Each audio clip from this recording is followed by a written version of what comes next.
Good day to everyone. Today is December 27th, 2016. I will be giving a reading today from the book The Light of Egypt, or The Science of the Soul and the Stars, Volume 2.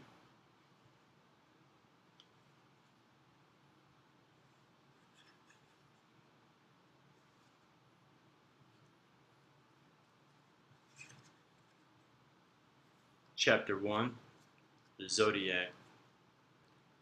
To the ordinary astrologer, the zodiac is simply a band of space 18 degrees wide in the heavens, the center of which marks out the pathway of the sun during the space of 1 year of 365 days, etc., etc.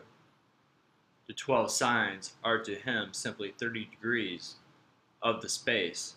12 times 30 equal 360, bearing the names of the constellations which once occupied them. Nay, he as a rule still imagines in some sense that the signs, constellations, are still there, and that the power and potency of the 12 signs is derived from the stars which occupy the zodiacal band of the skies. But this is not so, as any ordinary astronomer well knows. This single fact, i.e., the gradual shifting of the constellations, the displacement, let us say, of the starry influx from one sign to another, without any allowance being made in an astrologer's rules for any such change, has been one of the greatest obstructions to the popular spread of the art among educated minds. Argues the scientist, the fiery influence of Aries, if depending upon the stars of that constellation, ought now to be shedding forth their caloric from the sign Pisces, and Aries ought to be lumbering along with the earthly Taurian nature. So, also, the lords of these signs ought to be changed, but that they are not can be proved by the fact that our earliest records of that dim, historic past show, equally, as well as your latest quote-unquote textbook, that Mars is the lord of Aries, a fiery planet and a fiery sign. But astrologers still say that Pisces is watery and Aries fiery, which is not the case if all the stars have any influence at all. It is not necessary, say these logical thinkers, to learn your abstruse science if we can demonstrate that the very basis upon which your conclusions rest is in every sense fundamentally false. The scientific facts of the case are as follows.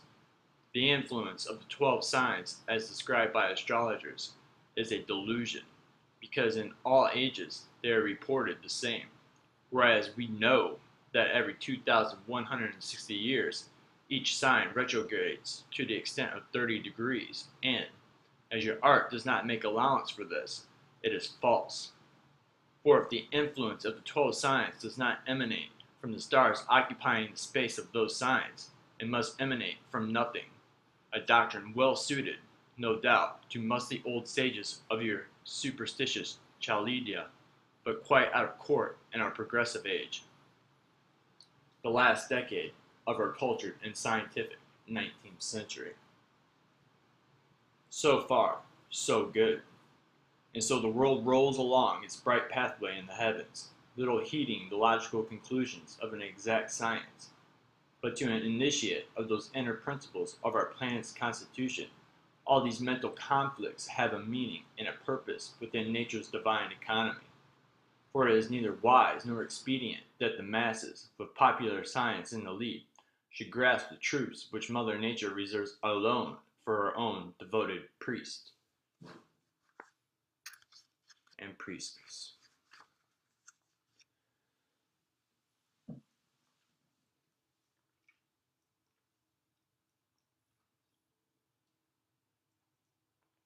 The shining zodiac, with its myriad constellations and its perfect galaxy of starry systems, derives its subtle influence, as impressed astrologically upon the human constitution, from the solar center of our solar system, not from the stars, which occupy the 12 mansions of space.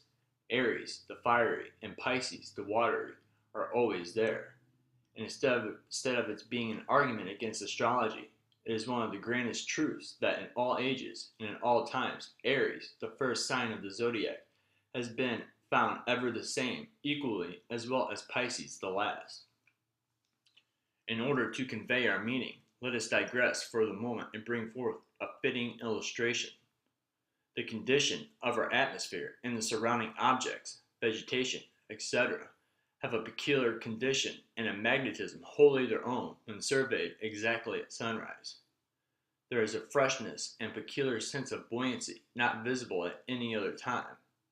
If this state could be registered by any instrument and compared with any other set periods during the day, it would offer a remarkable contrast. 2 hours later, there is a very different influence, and at noon there is a wonderful contrast. The same may be said of sunset, and again at midnight. And lastly, note the difference 2 hours before dawn. This is the coolest period of the whole 24 hours. These are facts, and yet our hearts are all beating to the same life flow, and the earth is no further away from the parent sun. And yet it is the angle at which we, the inhabitants, receive this sun's light that makes all the difference between dawn and sunset, noon and midnight. When to these facts it is further added that it is sunrise, noon, sunset, and midnight at the same instant all the time to some of the various different portions of the globe, it demonstrates most conclusively that the earth itself is enveloped, so to say, in a complete circle of conditions very similar to the 12 signs of the celestial zodiac. If we apply the foregoing illustration to the 12 signs of the zodiac, we shall see a perfect analogy.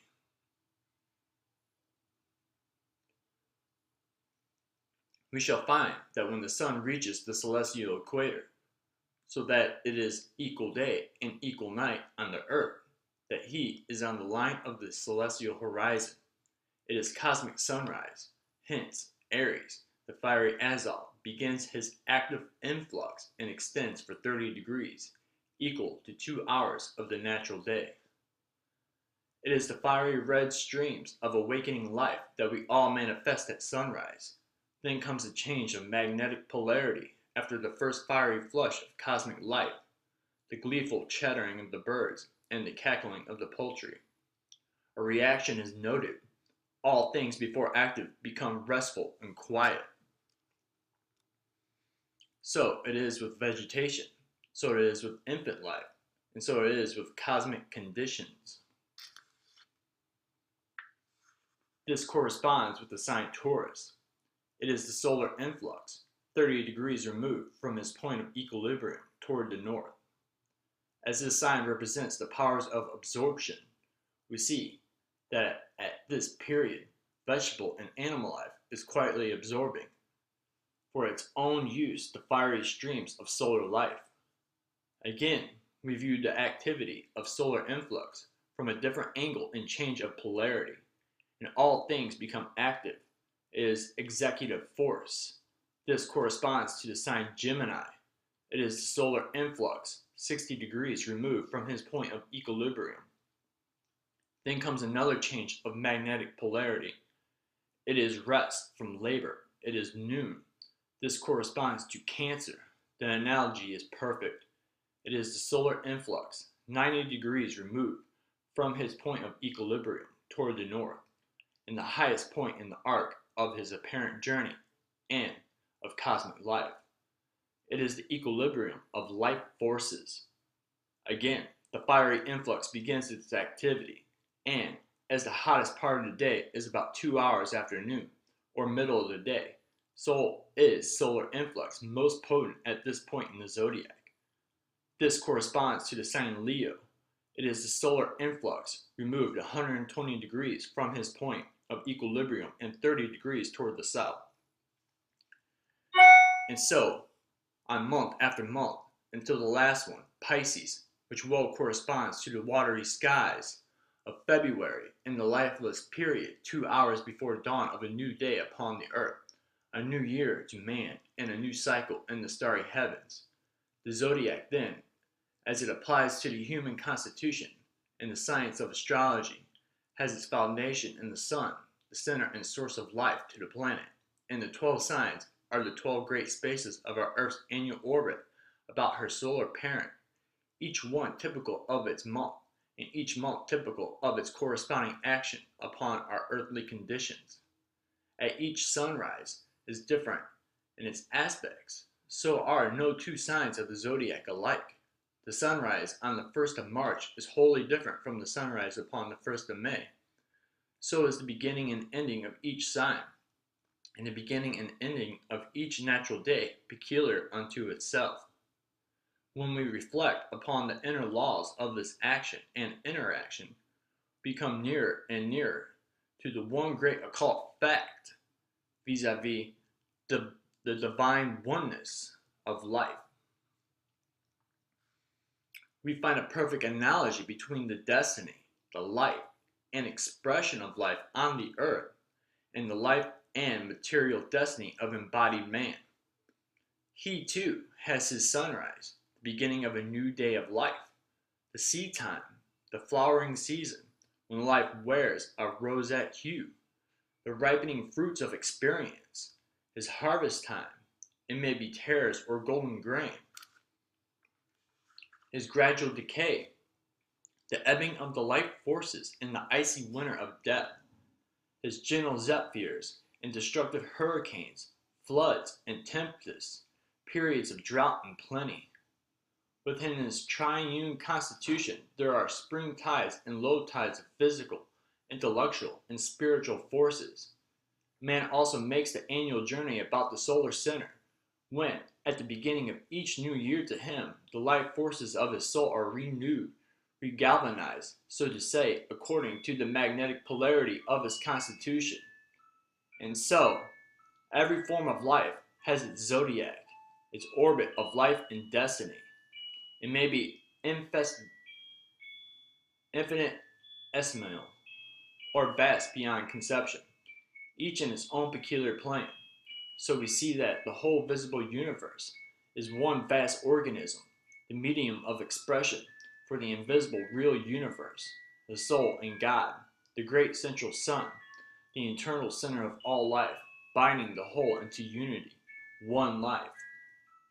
The celestial signs of the shining zodiac have no existence to us apart from the graceful and unwearying motion of our Mother Earth. She alone makes our seasons, years, and destiny, and she alone, by her motion about the sun, determines the thrones and mansions of the planetary powers. The astrological zodiac of Saturn or Mars cannot be like ours. Their years and seasons are peculiar to themselves and their material conditions. Hence, 12 constellations have no existence as objective facts of concrete formation or cosmic potentiality. No, but as unalterable symbols of occult truth. The starry pictures of the shining constellations have an internal veridity. They pertain to the living realities of the human soul and its varied experience. What the mysteries are and what connection they have with the 12 constellations will form the subject of our next chapter. Chapter 2. The Constellations. The 12 great constellations of the zodiacal belt, which forms the Earth's orbit and the Sun's shining pathway around the celestial universe, have been considered as mere imaginary figures or emblems invented by an early, primitive people to distinguish the monthly progress of the Sun and mark out, in a convenient manner, the 12 great divisions or spaces of the solar year. To this end, it is thought the various star groups termed constellations were fancifully imagined to represent the various physical aspects of the month, under or into which they were consecrated by the sun's passage during the annual journey. So that in some sense, the 12 signs or constellations were symbolical not only of the seasons, but also of the labors of the year. That such a system seems perfectly natural to the learned mythologists, and that granting the ancients so much is a very great concession toward this childish knowledge is, of course, quite excusable when we are constantly told or reminded that actual science, that is to say, quote-unquote, exact science, does not date backward more than a couple of centuries at most. Even the modern astrologer, much as he be decadent upon the influence of the 12 signs, has but little, if any, real knowledge of this matter above and beyond the purely physical symbolism above mentioned. And perhaps it is as well that such a benighted condition prevails, and that the divine heavenly goddess is unsought and uncomparatively unknown. The celestial Urania, at least in such isolation, remains pure and undefiled. She is free from the desecrating influence of polluted minds. Such, in brief outline, is the general conception of mankind regarding the shining constellations that bedeck like fiery jewels their maker's crown, and illumine with the celestial splendor the wondrous canopy of our midnight skies. Is there no more than a symbol of rural work in the bright radiance of starry Andromeda, the hair-bringer of gentle spring? Nothing, thank you, but the fruit harvest and the vintage is in the fiery, flushing luster of Antares and the ominous scorpion? Are men so spiritually blind that they can perceive nothing but the symbol of maturing vegetation in the long summer's day and the glorious splendor of Castor and his starry mate and brother Pollux? It would indeed seem so. So dead is the heart and callous the spiritual understanding of our own benighted day. To the initiate of Urania's mysteries, however, these dead symbolic pictures become endowed with life.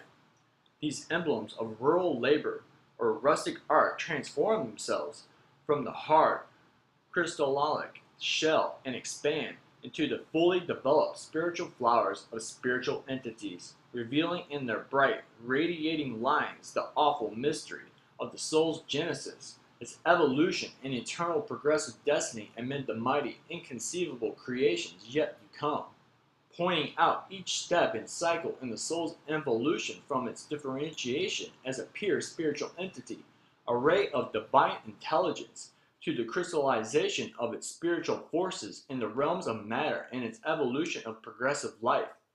The same eternal symbols of the springtime, the glorious summer, the autumn and winter of its internal being.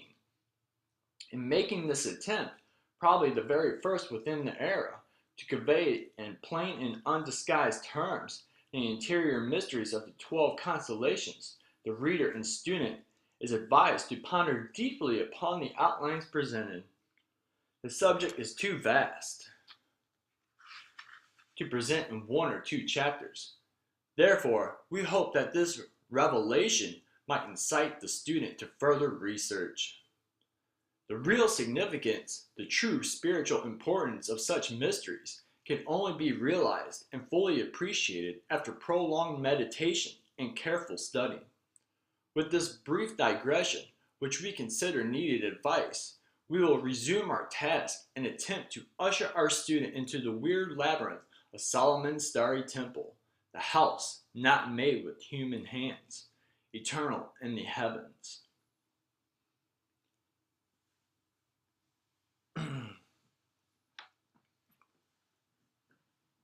Number 1, Aries. First Aries in his golden wool. This constellation represents the first divine idea, the quote-unquote word of the Kabbalists, and the first active manifestation of the glorious in self. In other words, it is mind in action, the first pulsation of deity in the dual aspects of Lord and Creator.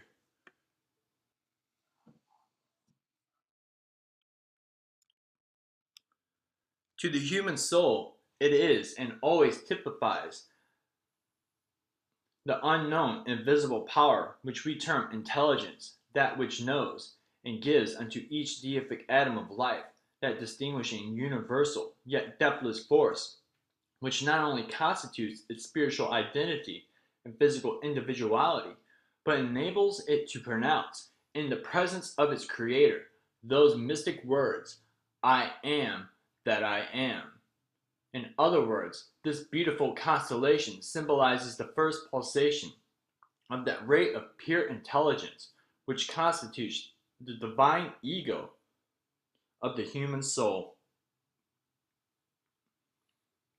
It is the force that impels ever onward the life atom in its evolutionary progress, and reveals to us the beginning or first manifestation of the divine ego as an active, self-existing atom of infinite spirit within angelic spheres. Seeing the actual spiritual reality symbolized in Aries, how easy it is to note its full significance upon the external plane when refracted and reflected into the planes below, through the complex action of the human organism, conveying the same radical influx in the first astrological month and the first sign of the zodiac. We can read a perfect parallel in the astral influx upon the human body as set forth in the Light of Egypt, Volume 1, which says Aries symbolizes the sacrifice and represents the springtime, the beginning of a new year.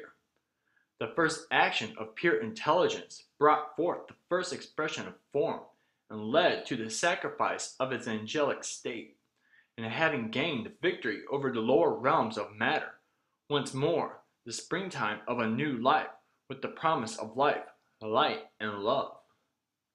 The sign Aries represents the thinking powers of humanity, in short, the active, intellectual being, the lord of material creation, man, and in its cosmic relations as shown under the occult application of the 12 signs, Volume 1, we find the same perfect analogy.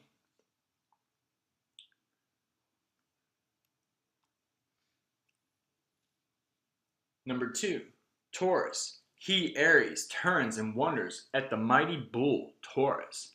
The second constellation of the shining 12 represents the first reaction of spiritual conception. In other words, it is the mind's attention to its own ideas.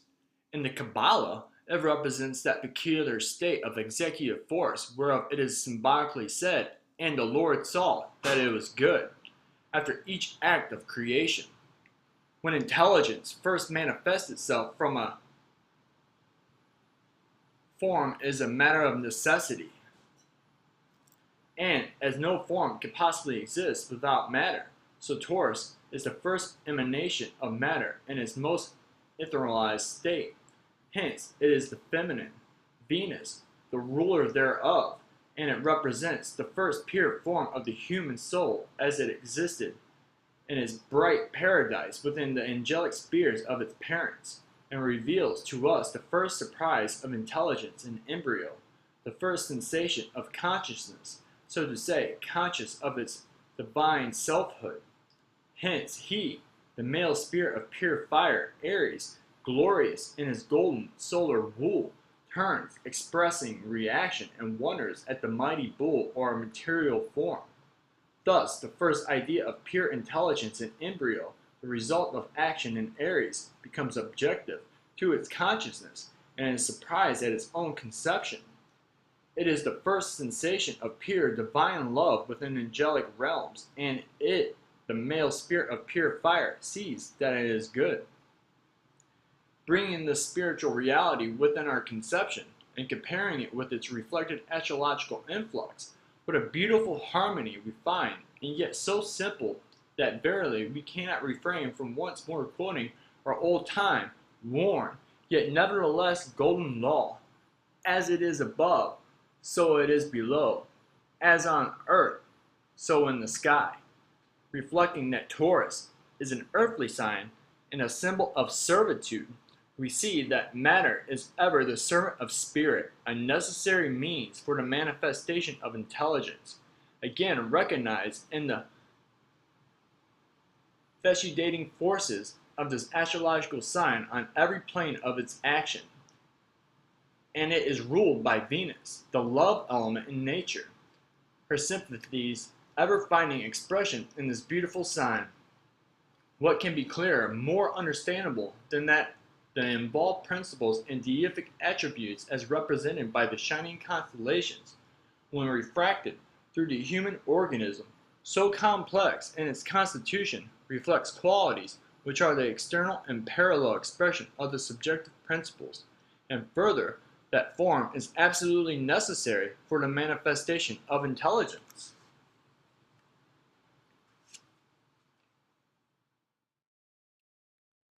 Three, Gemini.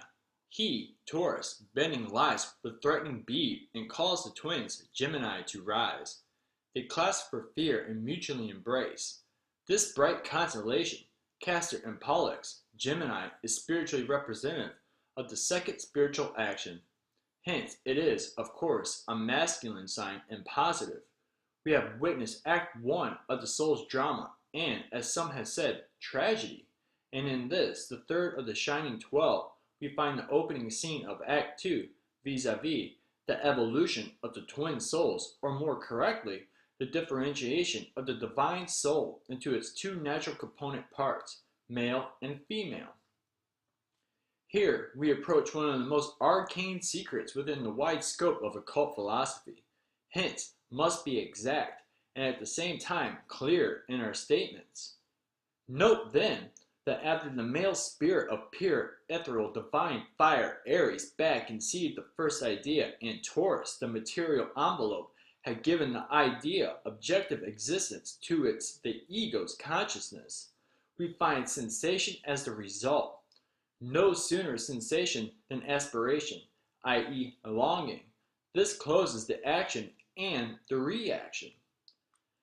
Ever in obedience to the unsatisfied wants of an immortal soul, nature immediately responds.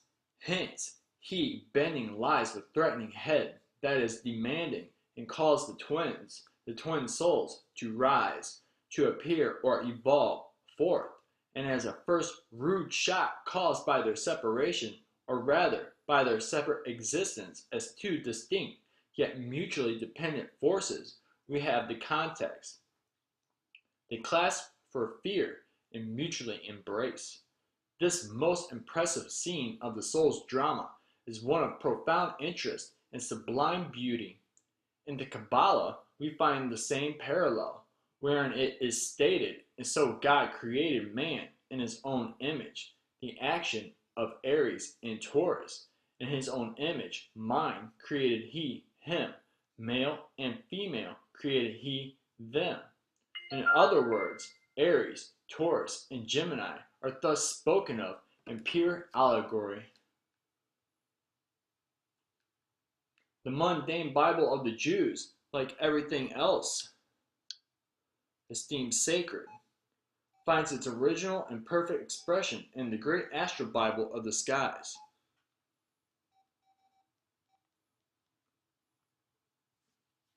To the average student of the evolution of the twin souls is a profound mystery, embracing, as it does, the whole of involution and evolution, seeing that this beautiful constellation represents to us the first recognition or consciousness of the divine ego of its dual forces, sensation and aspiration, called forth by the action of Aries and Taurus. How beautifully has the poet expressed the first pulsation of divine love, the clasp for fear, etc., evolved by the divine will of pure intelligence. They must ever remain as separate yet mutually dependent forces, positive and negative, male and female, upon whose action and reaction rests the perfect involvement of powers and possibilities of the one. In order to clearly grasp the whole of these ramifications, we again invite our students' careful attention to the same sign, Gemini, and its astrological aspect, as it is representatively expressed by refraction upon the human organism. We find that this sign, the representative of the constellation, always signifies the union of reason with intuition, and that it governs the arms, hands, and executive forces of man. Surely, as we reflect upon the almost marvelous inner relationship between things spiritual and things temporal, we must conclude with the man Jesus that they have eyes, but they see not, and ears, but alas, they hear not. If it were not so, man would indeed, by virtue of the latent forces within him, take the kingdom of heaven by storm and reign supreme as enthroned king of all material forms. Man, in his blindness, has relegated intuition to obscurity, has neglected the cunning of the left hand, and debauched the pure love of the divine state. Consequently, the executive forces within him are unbalanced, thus rendering him the slave of material forms instead of being their lawful sovereign. Therefore, not until with clean hands and pure heart he restores intuition to her throne, united with reason, can he hope to comprehend the reality of this arcane mystery of the twin souls, Gemini.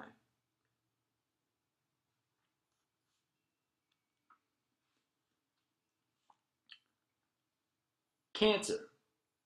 And next, the twins, with unsteady pace, bright Cancer rolls.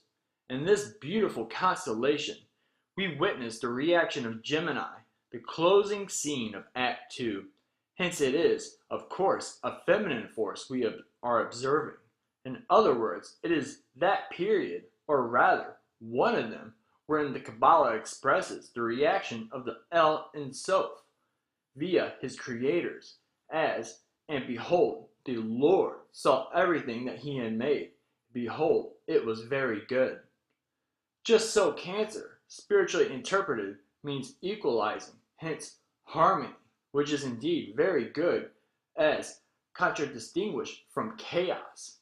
To the human soul, Cancer is the period of exalted rest. It is the highest point in the arc of the divine soul's angelic cycle. From this glorious but subjective summit or altitude in the realm of spirit, it must descend. Restless energy and the still unsatisfied longings of its own immortal nature are the forces that bring such evolution about. Having evolved the dual forces of its divine nature, the ego sees that it is good and rests from its labor.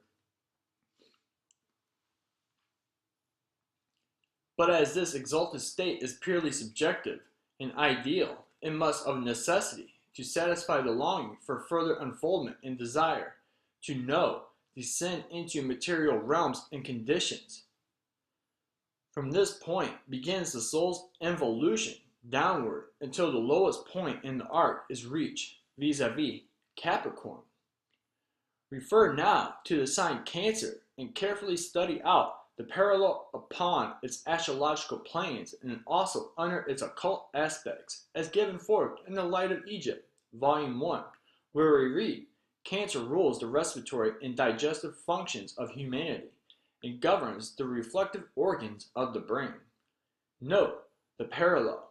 Within subjective realms, the divine soul has inspired and assimilated all that is possible to the angelic state, and knows a period of blissful rest. But the longings of its immortal nature urge on the soul. So we see that the sign Cancer symbolizes tenacity to life. To live, we must breathe and eat and assimilate upon every plane of our being. It necessarily follows that the mentality expressed by Cancer must be susceptible to inspirational currents. To inspire is to endraw. In its application, we find that this sign symbolizes love. How beautiful the harmony and contrast of the constellation and its astrological representative. Leo. Then Leo shakes his mane. Herein is typified the third grand spiritual action, which, as we find throughout nature, travel in pairs. Hence Leo is a positive, masculine constellation. Having attained the highest point in the supercelestial states of subjective, embryonic existence, having evolved sensation and aspiration, now inspired by a desire for immortality, the dual soul of the divine ego is once more impelled forward. But as all evolution works in spirals, it cannot ascend higher without first apparently descending lower, so ever onward in its eternal march. This beautiful constellation symbolizes the first action on the downward portion of the arc. It is the infinities of the heart, so to say, working from within to without. Matter, in its most etherealized form, begins to assert its way. The allegorical serpent of Eden is working upon the feminine portion, symbolized by the heart, and, like a magnetic tractor, the soul's affinities are drawn downward, and as if in defiance of all responsibilities, consequences, and karma, the soul, lion-like, shakes his mane in the imperiousness of devilish courage. As we read these weird allegories, written by deity in the starry vaults of heaven, the interested soul bows in reverence and awe before that almighty power we term providence, and the profane call God. No man has altered these pure records of divinity. No finger has interpolated one single line. They are as beautifully clear to the soul now as they were in the very dawn of nature's awful creation. To the initiate of Urania's mysteries, it is unnecessary to draw a parallel between the constellation and its astrological sign. They are too clear, magnificent, and impressive to escape notice. To the majority of students, the resemblance may not be so apparent. Hence, for their benefit, we will point out a few aspects of this interesting parallel. We read that the sign Leo is the solar line of the mysteries that ripens with his own eternal heat and fruits brought forth from the earth by the moisture of Isis, the soul. Just so, the divine ego, by its eternal energy and strength, the pure fire of intelligence, externalizes through material forms the principles involved in the downward portion of the arc as qualities and attributes of the soul, reflected in the physical man as traits and qualities.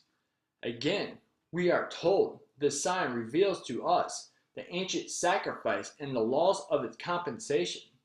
In the imperious of a deathless courage, the soul defies all consequences and responsibilities.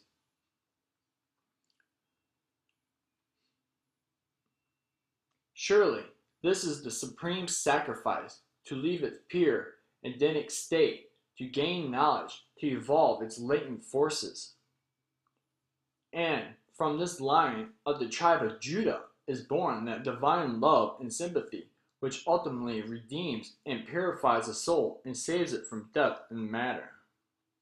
The laws of its compensation are fulfilled and perfected in man. In its intellectual aspect, we learn that the mental forces of those dominated by the sign are ever striving to attain unto some higher state. Their ideas are grand compared with the nature of the constellation and all that it implies. The reflection is clear, natural, and beautiful. When we reflect upon this awful period in the evolution of the dual souls of the divine ego as symbolized by the constellation, and the grand truths represented by the astrological sign when refracted through the human organism, the reason for Leo being named the royal sign becomes quite plain.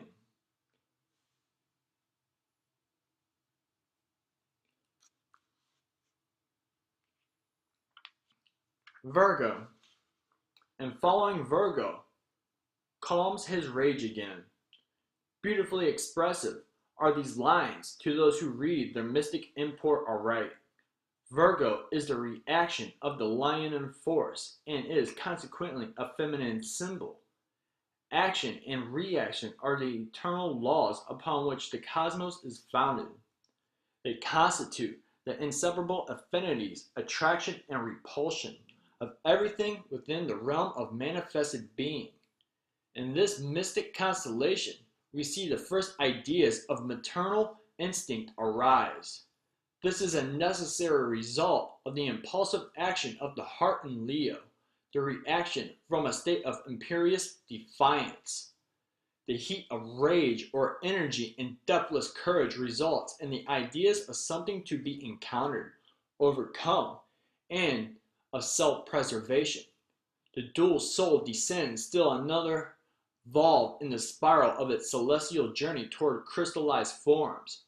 Virgo, the virgin of the skies, and eternal symbol of that divine, immaculate conception, shows wherein these forces lie.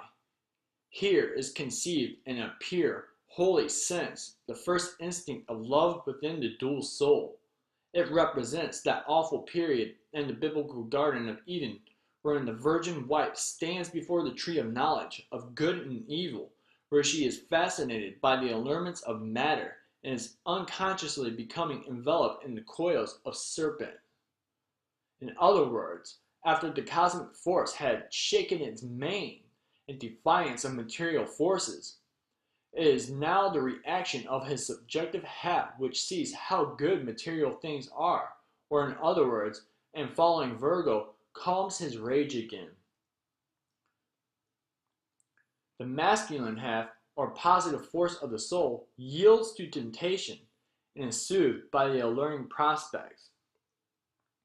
It will be noticed in this connection that pity, reflection, and compassion are the peculiar actions of the sign Virgo in the zodiac, not the constellations, and that astrologically it governs the bowels. This symbolism is really very beautiful when closely compared and studied. That immaculate conception of pure love for the soul, for its other half, upon the astrological plane becomes refracted and reacts as compassion and pity. Again, the soul within subjective realms sees how good material things are, and its refraction represents the assimilating functions of the human organism. It also reveals to us the significance of the Lord's Supper. At this stage of its journey, the divine ego knows for the last time that close communion with the twin soul before the crucifixion, the wine typical of the sacrifice, the bread and the sustaining forces of its own immortal being.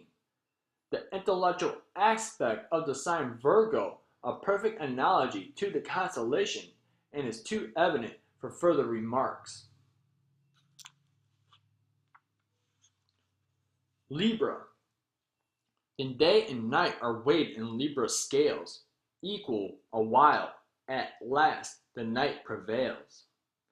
Another volve in the spiral, and we reach the grand climax of the soul's journey within the spiritual world.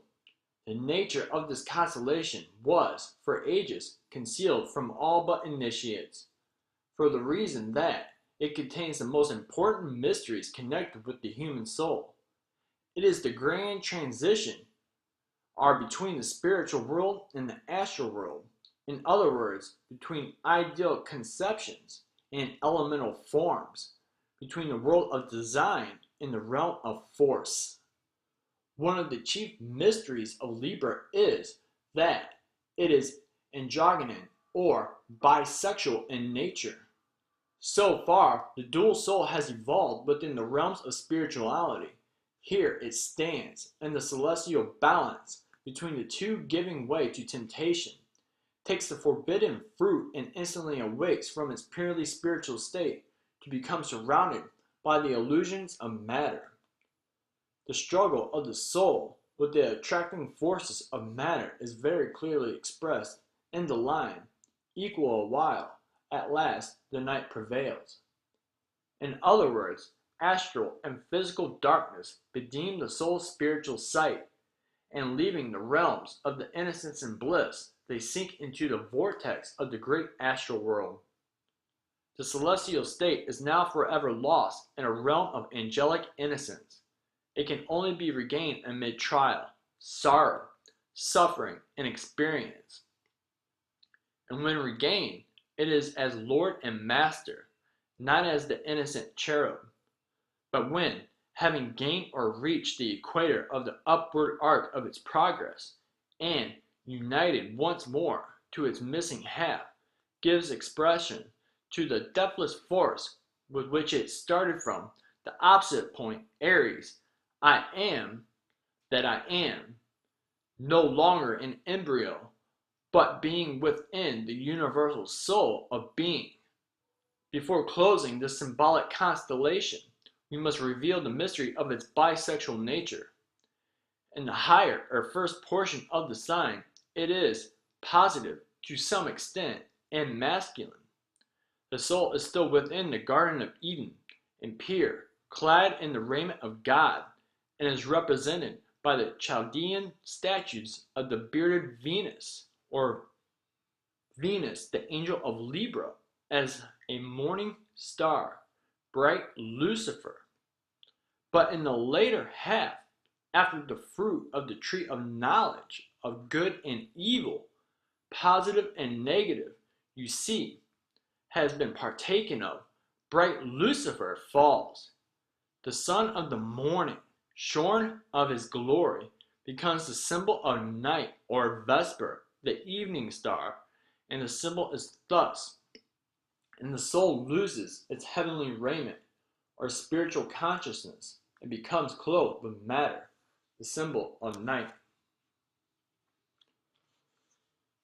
The sign Libra in the zodiac, in its astrological aspect, is a very external correspondence of all the foregoing. Scorpio. And longer grown, the heavier scale inclines and draws bright Scorpio from the winter skies. We now behold the gates of paradise guarded by the flaming sword, which points to the four quarters of the world. This sword is, according to Genesis, to guard the way of the tree of life, and such, esoterically, it really is.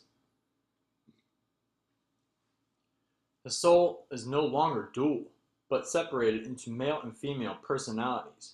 And behold, they see that they are naked. Stripped of their spiritual raiment, they feel the chill of matter and the lust of an animal nature. They need clothing, so God made them coats of skin. Sex is a symbolism herein typified, and the evolution of the animal passions of procreation, of multiplication and evolution. It is the complete entry of the soul into elemental conditions, and the flaming sword guarding the four quarters of the earth. To the way of life are the four great realms of the astral world, the way to physical life in concrete forms, and the way to life eternal through the realms of the glyphs, sylphs, gnomes, undines, and salamanders. They are the basis of all matter, known as air, earth, water, and fire. Here we see that through the evolution of sex and its accompanying desire for procreation, these blind forces of nature find their avenue of expression. Spiritual consciousness almost lost and without reason, the soul becomes the prey, so to say, of these forces of the astral world, which is the realm of design. The soul's creations must be met and vanquished upon the upward arc of the cycle of progress. They guard or oppose the way to eternal life. Here, the soul, having gained the victory, stripped forever of its earthly raiment and the lust of the flesh, arrayed once more in its spiritual raiment, purified and sanctified, it will stand once more at the gates of paradise, where reunited with its missing half, it will become and partake of the fruit of the tree of life and become as gods. Astrologically, the correspondence is perfect, and so thinly disguised as to need no explanation. Sagittarius. Him Centaur follows, with an aiming eye, his bow full drawn and ready to let fly. Deeper and deeper sinks the soul into material forms. The evolution of sex has produced the necessary avenues for the entrance of countless forces, and the soul is now rapidly losing the last vestiges of its spiritual conscience. In other words, Sagittarius symbolizes that state of the soul wherein it is descending into its polarizing point, and is therefore the vortex of innumerable opposing forces, seeking expression in different forms. It is the bow, strength or force of the soul, full drawn and ready to let fly its arrows of energy in any direction that may afford proper opportunity. Here we see the expression of that deathless, fiery force, and imperious daring and courage within more material states, the primal fire reflected from another angle. But everything is unsettled. It is a masculine force and restless, and is represented under the allegory of the Tower of Babel, and the utter dispersion of the people, entities, to the four corners of the earth, and finally becomes involved in dense matter, and its migrations are at an end on the side of the cycle of necessity. Upon the astrological plane, the zodiacal sign Sagittarius rules the motive forces and the pedestrian instinct, the thighs or basis of locomotion. Hence, we see even here a most perfect allegory. This sign symbolizes also the governing forces of humanity, which we see the necessity of law and order, hence government. In this expression, we find the bow, strength or force, ready to let fly its arrows of energy in any direction, the opportunity it may afford. When refracted upon the human organism and reflected upon the external plane, these forces manifest as the restless spirit that ever impels onward, seeking new fields of expression, out of which develops a sense of order, restraining and training, or the governing of self and control of others. When we reflect upon these symbols of starry truths, the mind bows in reverence before the wisdom that created them. Excuse me.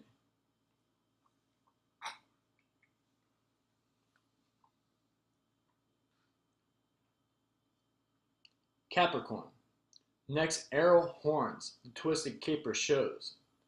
The goat, and in the realms of spirit, the crystallized mineral, is the reaction of the former. It shows to us depth, inertia, and rest. Hence, Kronos, or Saturn, the symbol of depth, is lord of the state and condition. It is the polarizing point of the soul's evolution in matter, and therefore forms the lowest are in the cycle of necessity. Herein we behold the soul imprisoned within the mineral state. The fire of the flint and the spark in the crystal are the only avenues of its lonesome expression. But, as the lowest point, it is also the promise of a higher and the symbol of a higher state, and the symbol of another spiral in its endless life. This constellation, as a symbol of inertia and depth, is also the symbol of awakening life, and prepares the soul for the more perfect expression of its powers in its forthcoming upward journey. If we pause for a moment and consider the force and power necessary to evolve out of this dark, dense, mineral realm, the foregoing sentence will become clear and forcible. Here, too, the soul has been slowly drawn down into coils of matter, imprisoned by material forces.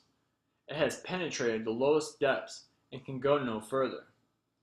Rest here is to gather strength, force. Mark well the difference and parallel between Cancer and Capricorn. Opposite points in the arc. Cancer is the symbol of exalted rest within angelic realms. Capricorn, the symbol of rest in dense matter. From the formed state, the soul is impelled forward on its downward journey. From the latter state, the soul awakens to the struggle for life on the upward arc and must now give expression to the positive powers of its immortal being, which have become involved in material form that shall make it the master and give it the victory over death and material forces. Surely, this is truly the promise of a new day and higher state of existence. It will he instructive to study. That's a typo in this book, I apologize. By a comparison of the zodiacal sign, Capricorn, as set forth in the Light of Egypt, Volume 1, wherein we read, this sign signifies the knees and represents the first of the trinity of locomotion, vis-a-vis the joints bending, pliable, movable. The analogy is perfect. The soul, which has been pliant, bending to material forces, now reverses this action and bows the knee in awe and reverence to the higher powers of its being.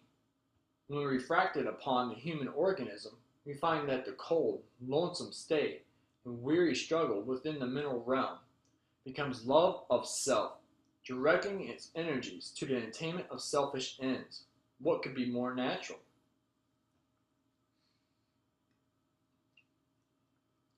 Aquarius. And from Aquarius, urn afloat overflows.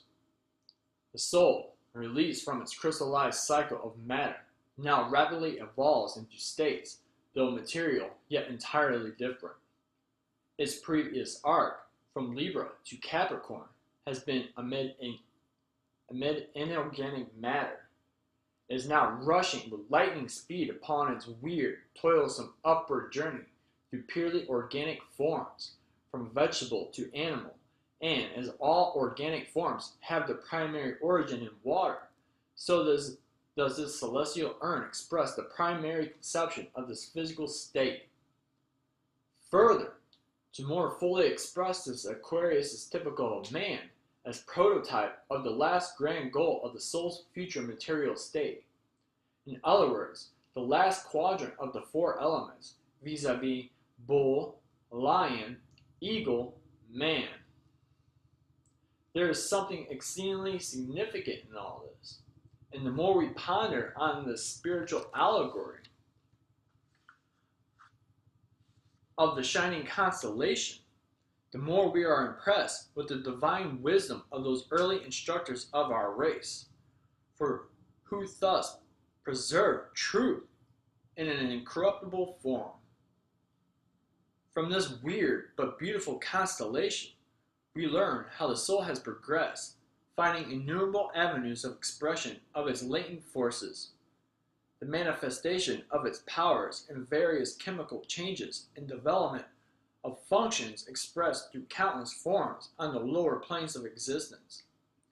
The sacrifice of its angelic innocence, the imperious defiance and deathless courage, symbolized by Leo, have obtained the victory over the lower kingdoms, which will be incorporated into his vast empire. Yet, unstable as water, it cannot excel, or in other words, cannot rise to a higher state within this arc of its progressive life. We find that the astrological expression of this constellation, the sign of Aquarius, governs the legs and is the natural emblem of the changeable, movable, migratory forces of the body, forming a perfect parallel with its interior symbol. There is a great deal contained in the zodiacal sign worthy of deep study and reflection.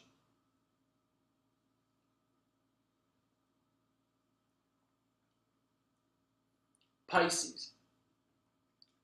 Near their loved waves, cold Pisces takes their seat, with Aries join and make the round complete.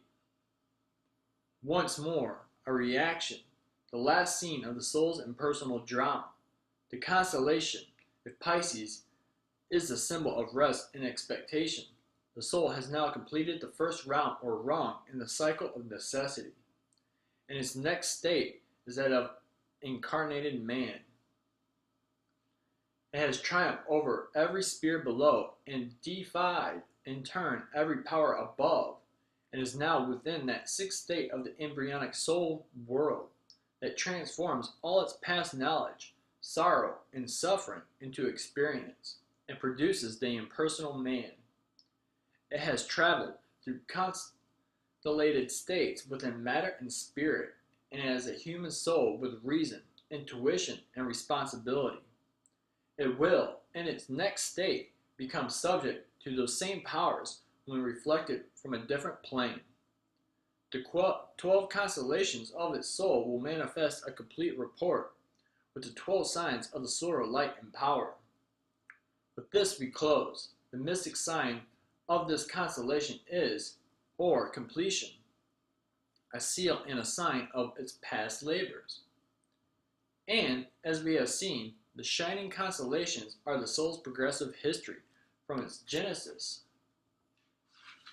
to its appearance within embodied conditions as man, and so, by correspondence, are the 12 solar signs symbols of man and his material destiny. The foundation has been laid, the material and resources are at hand, for his kingdom is exclusive. With his own hands he must build his temple, the symbol of the perfected man. Each stone accurately measured, cut, polished, and in its proper place. The proportions symmetrical, hence harmonious. The keystone of whose ark is will, its foundation, love. This accomplished, we will have completed the second round of the great cycle of necessity. And who, after contemplating the wondrous harmony of this beautiful system, and the complete accord of each part, can refuse to agree with the truly inspired Addison that, ever moving as they shine, the hand that made us is divine.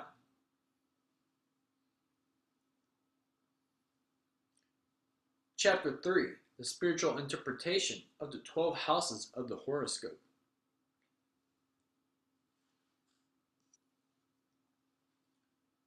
As a sequel to the foregoing subject, vis-a-vis the zodiac and constellations, we will add that the spiritual interpretation of the 12 houses of an horoscope, which completes the triune expression of these celestial symbols of eternal truths.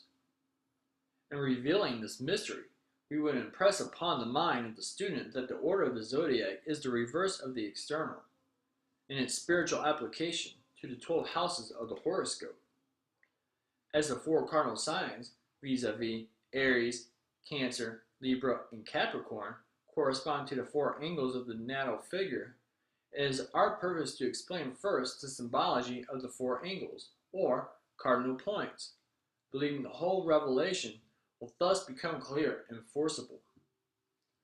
The 4 angles of the horoscope correspond to the 4 elements, the 4 triplicities, and the 4 cardinal points, or epochs in the soul's evolution from pure spirit to the crystallizing inner mineral state. The first angle is the ascendant, or house of life. It is the eastern horizon, and symbolized by Aries. Upon the interior, this first angle stands for the birth or differentiation of the divine ego as a result of the creative action or impulse of the deific mind. The ego rises upon the eastern horizon of celestial states, a glowing, scintillizing atom of pure intelligence, an absolute eternal ego rising out of the ocean of infinite love. The south angle, meridian, or 10th house, pertaining to honor, etc., etc., is symbolized by Cancer, the highest point in the arc of the soul's evolution, as a differentiated atom of deity within angelic spheres. Having evolved the first dual expression of its, the ego's self, the twin souls, sensation and aspiration, or love and wisdom, the ego rests a while, radiant with celestial love and wisdom, and inspiring the divine breath of life. Again, the restless impulse of the creative purpose arouses the ego to further action. The culminating point has been reached, and now must begin an apparent downward course toward the western horizon. The 7th angle, or house of marriage, etc., etc., is represented by Libra, the balance, or point of equilibrium, where the 2 souls are still one, balanced upon the western horizon. The alluring temptations of material illusions draw the souls downward, and, divorced from their celestial state, the radiance of divine love becomes obscured until the twilight of consciousness of that former state is lost in the night of material conditions. The house signifies also law and open enemies, and Libra, justice. Sex is the law, and antagonism is surely too apparent to require explanation. The 4th angle, or Nadir, the point opposite the M, C, signifies the frozen north, and is symbolized by Capricorn, the crystallizing point in the soul's evolution.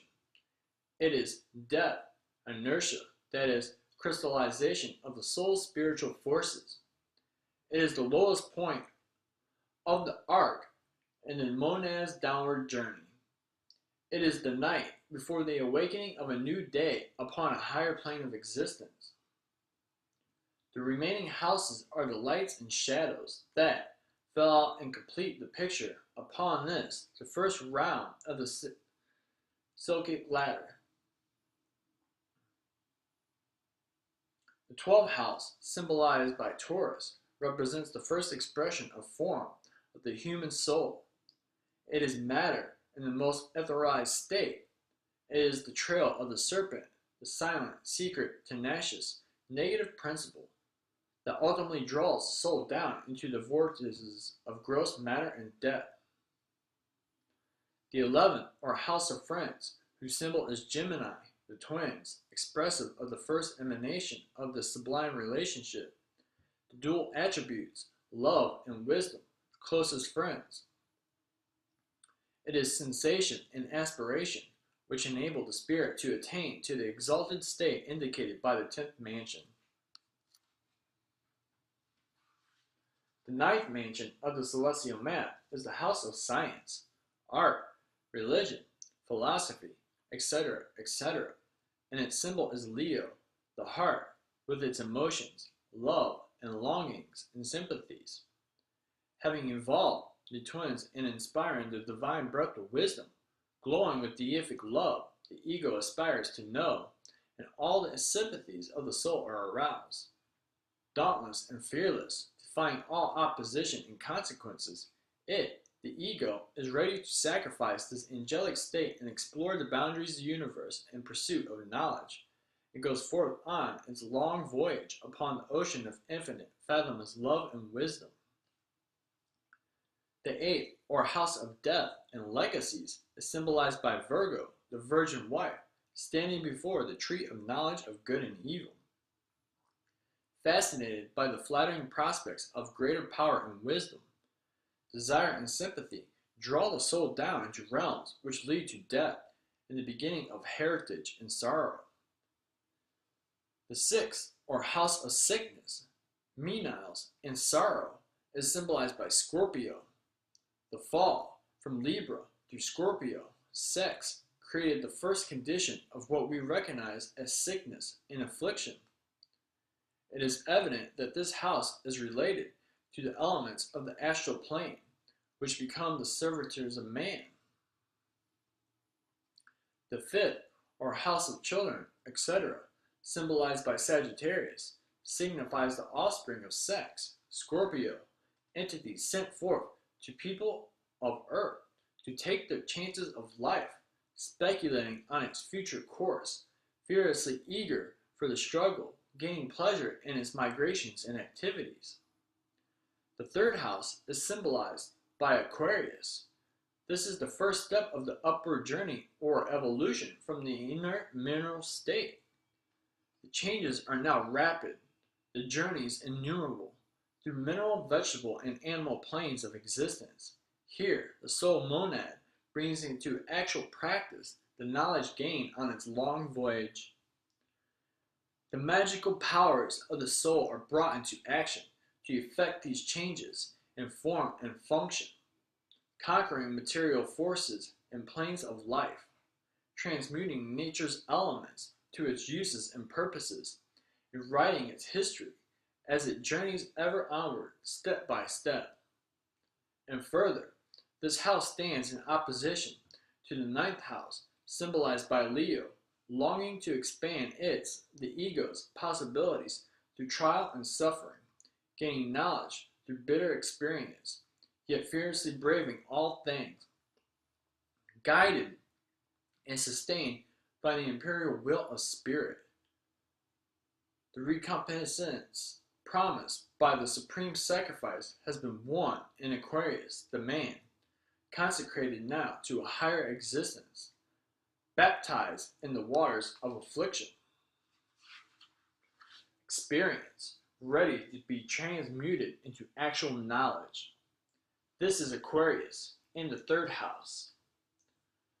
The 2nd house, signified as Pisces, the house of wealth, that which has been accumulated on a long and toilsome journey, the wealth of experience, acquired through trials and struggles, and now, with higher, greater possibilities, The soul eagerly awaits the hour when it shall be born again, a conscious, responsible human being, to begin the second round of the cyclic ladder, on the second round to externalize the knowledge gained, to evolve the involved attributes and forces of being, a creature of will and intellect, to work out its destiny as the Lord of material creation. Observe, the order of the zodiac is reversed upon the external human plane, but Aries is always symbolical of the first angle, in Libra of the seventh, being the point of equilibrium, while the 10th or south angle becomes Capricorn, and the 4th, Cancer. The mission of the soul now is to evolve the positive spiritual attributes. Aries rules the brain and the fiery imperial will. It signifies courage, daring, etc., etc., the first qualities necessary for the battle of life. Ruling the head, the sign and house show us the ability of man to view the field of action, to mark his chart, and arm for the war, which will be incessant, responsible for his acts, a creature of unfolding unconsciousness, an individual whose measure of free will enables him to wander so far north or south of his celestial equator within his orbit or zodiac. The south angle, or 10th house, now ruled by Capricorn, tells of honor, position, fame, etc., or the reverse, acquired by patient labor, the crystallized material gains, the concrete result of ambition, skill, and talent, which will at the close of his earthly career become liquefied by the universal resolvent symbolized by Cancer upon the opposite angle, symbolical of the grave, the end of mundane affairs, when they will be mirrored forth in new forms in that great white sea according to the manner in which he gained his worldly accumulations and prestige. The seventh angle is Libra, house of marriage, that all-important relation which may make or mar a life. The balance is so easily disturbed in its equilibrium. To preserve its harmony, equality must reign, blending love and wisdom. It is the perfect poise of body, mind, and soul, achieved by loving obedience to the higher laws of our being and the true union of intuition and reason. The second house, now represented by Taurus, shows us that personal wealth and possessions must come through patient servitude, steady application, and diligence, and being able to choose and assimilate the knowledge that will enable man to battle with material conditions and rest from the abundant sources of Mother Nature, his share of treasure and experience. It is the battleground to which humanity, armed with brain and will, life and energy, goes forth to battle with material forces for the bread he must earn by the sweat of his brow, and through the silent, subtle forces of mind and soul conquer matter, thus storing up a wealth of knowledge and experience. The third house is ruled by Gemini, the twins, reason and intuition, the brethren who aid and guide us on our many journeys in pursuit of knowledge. As this sign governs the hands and arms and the executive forces of humanity, we see that the hands become the magical agents of mind, molding into outward form the ideas conceived in the mind, projecting these into the field of active life, that he may write a bright record in the book of life. The hands should be kept clean, the images pure, and the perfect poise gained by the equal exercise of love and wisdom, intuition and reason, making the basis of education, the evolution of the interior or real self. This is the true meaning of this house upon the external plane. It is occult because it means projecting the powers of the soul into conscious life, externalizing the qualities and magical forces of spirit as shown in the first instance by Aquarius. This can be accomplished only through pure desire and aspiration. Otherwise, the unbalanced scales with floods and cataclysms will be the result. The sixth house governs sickness, disease, etc. and its symbol is Virgo, an earthly sign, clearly showing us that the material forms is the matrix out of which are born disease and suffering.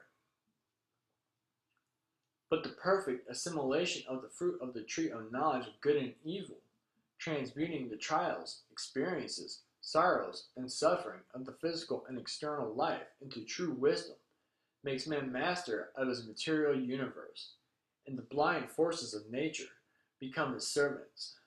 Having accomplished the task and attained the harmonious pose, or balance, in Libra, the individualized soul arrives at the 8th step in the journey. The 8th house, or house of death and legacies, Scorpio. The old Adam dies. The sensuous has no place in the balanced, harmonious being, but recognizes sex as the law, the door to regeneration now, and that a new legacy is awaiting him. The 9th house, Sagittarius, where, with knowledge acquired, self sits in judgment upon the works of the hands and mind, whether or no they have been well done, the sacrifice of the lower nature properly made, control of the triune being established, the transmutations correct and accurate, assimilation perfect and free from dross, harmony, gained by loving obedience to the higher law of being, and thus becomes ruler of his kingdom. The long journey almost accomplished, so far as earth is concerned, perceiving and understanding that all sciences, philosophies, and religions have their origin from one primal source. Having penetrated the depths of reverent obedience to the divine law of creation and involved the attributes of the dual constitution, the forces of his being become crystallized. He has reached the culmination of his earthly pilgrimage and stands forth the perfected human reflection of the higher self.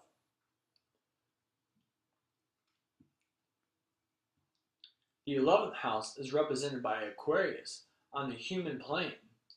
Friends surround and welcome him. These friends are the pure thoughts, noble impulses, lofty ideals, and generous deeds. The bread cast upon the waters of life returns to nourish and sustain him in his encounter with the secret foes, symbolized by the 12th house and Pisces.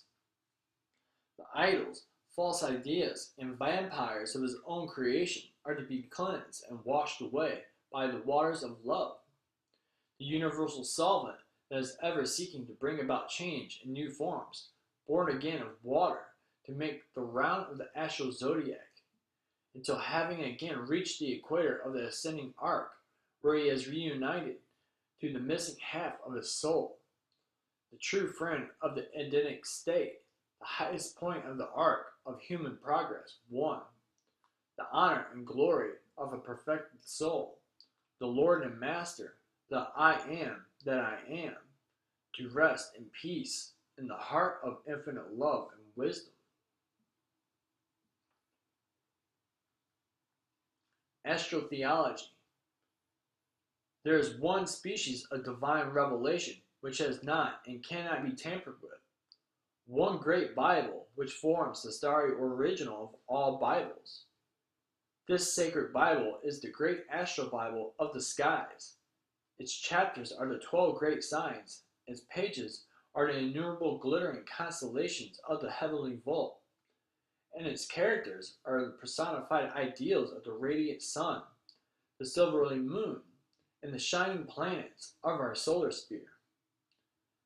There are 3 different aspects of this sacred book, and in each aspect the same characters appear, but in different roles, the dress and natural surroundings being suited to the natural play of their symbolical parts. In fact, the whole imagery may be likened unto a play, or rather a series of plays, performed by the same company of artists. It may be a comedy, or it may be a melodrama, or it may be a tragedy, but the principles behind the scenes are ever the same, and show forth the same divine oneness of nature, demonstrating the eternal axiom, one truth, one life, one principle, and one word, and in their fourfold expression, is the four great chapters of the celestial book of the starry heavens. In this aspect, the visible cosmos may be represented as a kaleidoscope. The visible constellations, planets, and other heavenly bodies are the bits of colored glass, a deity, the invisible forces, which keep the instruments in motion. Each revolution produces a different pictorial figure, which, complete in its harmony of parts, is perfect in its mathematical proportions, and beautiful in its geometrical designs.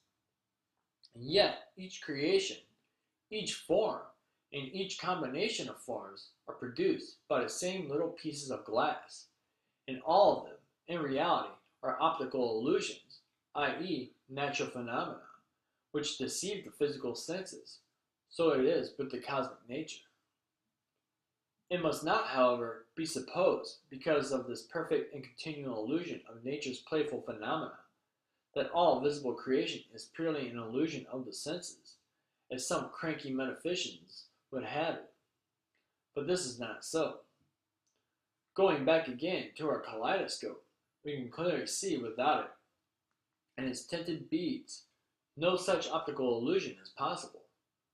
There is, then, a basis of spiritual reality to all physical phenomena, but this basis lies concealed because of the perfect illusion which the reflected image produces upon the material plane of the physical senses. The beads themselves are real. These are the bases, and the different pictures are the results, not of the beads, but of the angle from which they are reflected to our earthly vision. In other words, the plane from which we behold the phenomena. Hence, the nearer we approach the divine center of our being, the less complicated nature's original designs become, and the farther we are removed from that central source, the more weird, mysterious, complicated, and incomprehensible does Mother Nature appear to the infinite human mind. And this is especially so to man's theological instinct, his religiosity, that constitutes one of the fundamental factors of his being. Nature is ever one in her original truths and their duplicate reflections, but ever conflicting and contradictory in her multiplied refractions through the minds of men. Therefore, we will present the primary concept of that grand astral theology formulated by man's great progenitors, and view the simple machinery by which they typified to the primitive mind a general outline of nature's divine providence. All sacred books begin with an account of physical creation, the culmination of which is the appearance of man and woman as the parents of the race. And while they will differ considerably in detail and make up the basic ideas embodied are essentially the same in all cosmogenesis, so that in the Jewish Bible, accessible to all, one can read the primitive story of creation from a Jewish point of view. And when read, rest satisfied that he has read the revelation vouchsafed to man in every age and in every clime. The only difference is one of mental peculiarity and national custom along with climatic conditions. Hindu, Chaldean, Chinese, Persian, Egyptian, Scandinavian, Druidic, and ancient Mexican are all the same, different names and drapery to suit the people only, but essentially the same in the fundamental ideas conveyed.